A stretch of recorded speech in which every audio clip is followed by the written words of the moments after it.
Hello, welcome student. Standard 7th Gujarati second language. Poem 11 હિંડોળો. સાહિત્ય પ્રકાર લોકગીત. કાવ્ય પરિચય. આ કાવ્યનો સાહિત્ય પ્રકાર લોકગીત છે. લોકગીત લોક સમૂહ દ્વારા રચાય છે. લોકગીત પરંપરાથી લોકોમાં ગવાતું ચાલ્યું આવે છે. લોકગીત નાના મોટા સૌને આનંદ આપે છે. ને આ લોકગીતમાં કૃષ્ણનું વર્ણન કરવામાં આવ્યું છે. કૃષ્ણ ભગવાનને માથામાં મોરપીંછ ધારણ કર્યો છે, હિંચકા ઉપર હિંચે છે, એમણે બાએ બાજુબંધ પહેર્યા છે, એ સર્વ વર્ણન કાવ્યમાં આવે છે.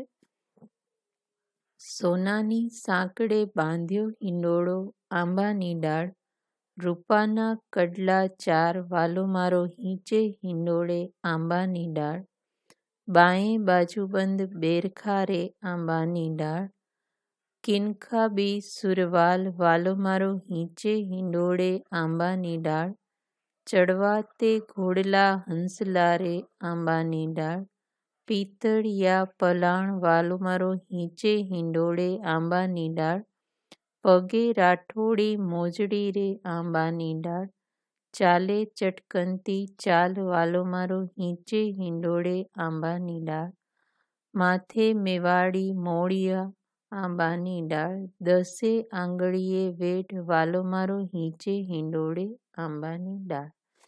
અહીંયા શ્રી કૃષ્ણ ભગવાનનું સુંદર વર્ણન આ કાવ્યમાં કરવામાં આવ્યું છે.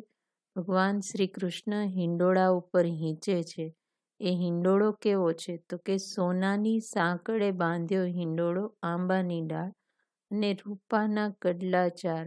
હવે અહીંયા આગળ સોનાની સાંકળથી આ હિંડોળો આંબાની ડાળ ઉપર બાંધ્યો છે અને એના કડા જે છે એ કેવા છે? રૂપાના એટલે કે ચાંદીના છે. અને વાલો મારો હિંચે હિંડોળે આંબાની ડાળ, અને શ્રી કૃષ્ણ ભગવાન હિંડોળા ઉપર હિંચકે છે અને એ હિંડોળો આંબાની ડાળે બાંધ્યો છે. પછી કે છે બાએ બાજુબંધ બેરખા રે આંબાની ડાળ. એની બાંયમાં બાજુબંધ, બેરખાની જે બાજુબંધ છે એ એમણે પહેરી છે, અને કિનખાબી સુરવાલ, અને એમણે જે સુરવાલ પહેરી છે એ સરસ મજાની કિનખાબી એટલે રેશમની છે. વાલો મારો હિંચે હિંડોળે આંબાની ડાળ.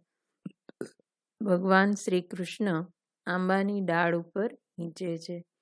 પછી કે છે ચડવા તે ઘોડલા હંસલા રે આંબાની ડાળ, પિતળિયા પલાણ. શ્રી કૃષ્ણ ભગવાનને કહે છે કે એમને ચડવા માટે ઘોડા છે એ કેવા છે? હંસ જેવા ઘોડા છે, એટલા રૂપાળા, જેમ હંસ રૂપાળો હોય એવો હંસ જેવા રૂપાળા ઘોડા છે. અને એ ઘોડા ઉપર જે પલાણ કર્યા છે, એટલે કે જે ઘોડાની ઉપર સામાન કર્યો છે, કેવો છે? પિત્તળિયા પલાણ, પિત્તળનો સરસ મજાનો સામાન છે. કે જે વાલો મારો શ્રી કૃષ્ણ ભગવાન આંબાની ડાળ ઉપર હિંચે છે. પછી કે છે પગે રાઠોડી મોજડી રે આંબાની ડાળ.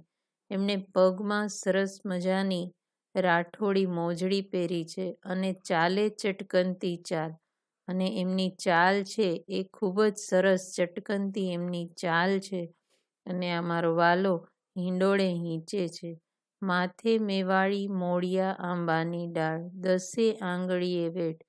માથા ઉપર ભગવાને મેવાડી મોળિયો એટલે કે મેવાડી પાઘડી પહેરી છે, અને એની દસે આંગળીમાં વેઢ પહેરેલો છે. વેઢ એટલે વીંટીઓ.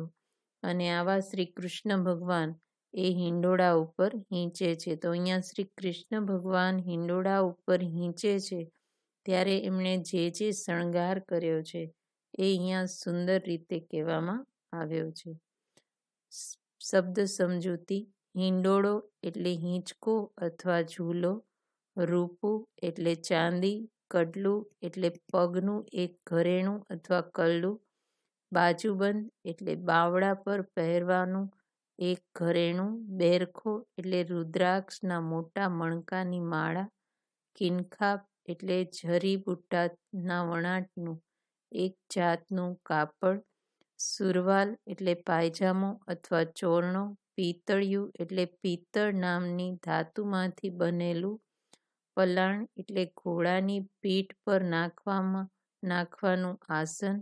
રાઠોડી એટલે રાજપૂતોની એક જાતિનું લગતું. મોજડી એટલે નાજુક કે કસબી પગરખું. ચટકનતું એટલે રૂઆબભેર અથવા તો ભપકાદાર. મેવાડી એટલે મેવાડનું અને મોળિયું એટલે કસબી ફેટો. વેડ એટલે 2 થી વધારે આંટાવાળી જે વીંટી હોય એને વેડ કહેવામાં આવે છે. ભાષા સજ્જતા જોઈએ તો આ હિંડોળો છે એ એક લોકગીત છે અને લોકગીત એ સાહિત્યનો એક પ્રકાર છે કે જે લોકોમાં પરંપરાગત ગવાતું આવે છે અને એના ભાષા, લય અને ઢાળ જે હોય એ ખૂબ વિશિષ્ટ હોય છે. ને આ કાવ્યમાં છે ને વિશેષણવાળા શબ્દોનો પ્રયોગ થયેલો છે. તો જોઈએ કે વિશેષણવાળા શબ્દો કયા કયા, તો કે સોનાની સાંકળ. સાંકળ છે એના માટે સોનાની વિશેષણ છે. રૂપાના કડલા એટલે કડા છે એના માટે રૂપાના વિશેષણ છે.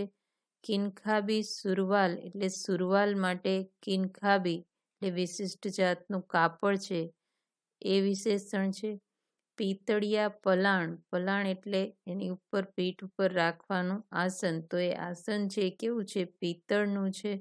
રાઠોડી મોજડી. તો મોજડી માટેનું વિશેષણ રાઠોડી છે. ચટકનતી ચાલ. તો ચાલે છે પણ કેવી? ચટકનતી એટલે ચટકનતી વિશેષણ છે.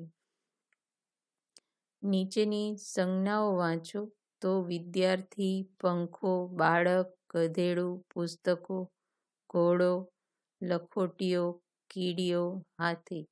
તો અહીંયા આગળ સંજ્ઞા દ્વારા દર્શાવાતી વસ્તુ, વ્યક્તિ કે પ્રાણી એ એક છે કે વધુ છે એવો ભેદ વચન વડે દર્શાવાય છે. કે જો એક હોય તો એને એક વચન કહેવાય અને 2 હોય અથવા તો 2 થી વધારે હોય તો એને બહુવચન કહેવાય છે. આગળ આપણે એની વ્યાખ્યા જોઈએ કે જેમ કે કોઈ પણ શબ્દ બોલવાથી તે એક જ વસ્તુ, વ્યક્તિ કે પ્રાણી છે એમ સમજાય ત્યારે તે શબ્દ એકવચન કહેવાય છે. ઉદાહરણ તરીકે વૃક્ષ, બાળક અને પાટલી.